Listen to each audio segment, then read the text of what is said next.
starting with a bit of defensive incompetence, which we always like. What we don't like is this. Absolute flagrant dive, and then to claim a penalty, horrendous. A bit of the same going on from Pedersen, who jumps a shadow here too. And this season there was so much about it, even the refs were getting involved. Chris Foy jumps a shadow too. Well, why shouldn't I go for something too, he seems to say. A bit of this never goes amiss, although don't do it at school, lads. And Yakubu gets a little bit from Pantsil here. Yakubu's... That's our sound effect, by the way. Yakubu's indignation just makes me laugh more every time. That very much. Managers, we do like to get this crafty insight into their expertise, the things they spot that we can't see.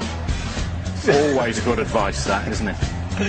Hand signals have been fertile territory for us. Emu, you know Emu, says Gary, he's going to get it. Emu gets it unless you sort yourselves out, yeah? And he shrugs. This is David Moyes celebrating, yes, celebrating a goal. This is David Moyes when he's happy. This is his happy face. In a moment he'll turn round, whip his coat off and fling it angrily at his own bench. Not quite sure what that's all about.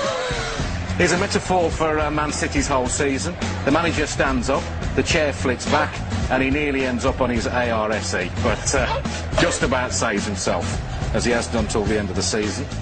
And this is a champagne moment. Mike Phelan sees a balloon. He decides to get rid of the balloon by popping it. The biggest shock of Fergie's season. Mike, I'd be careful if I was you. You might kill him with the shock, although maybe, Mike, that is what you were thinking of. Look at him jump. That's brilliant. My favourite fans of the season? Mr. Strong, he certainly is. As an Arsenal fan, if he says it's Tuesday, it is Tuesday. I like the cut of his jib. He's Arsenal fan too, scary, has a little dance, and then goes ballistic. I don't want to see him up a dark alley either. The scariest fan of all, though, I think this was...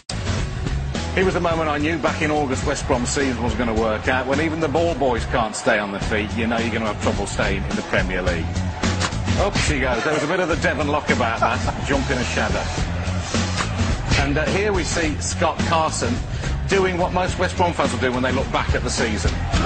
Jump in horror. I don't know what he saw, but it's what we all feel when we look back on this year. Horrendous stuff. And finally, we don't want to see this. It's mascot abuse in the light of day at Stoke. Just quite disgusting. I can't believe we're showing it again, even if he is only pulling his tail out.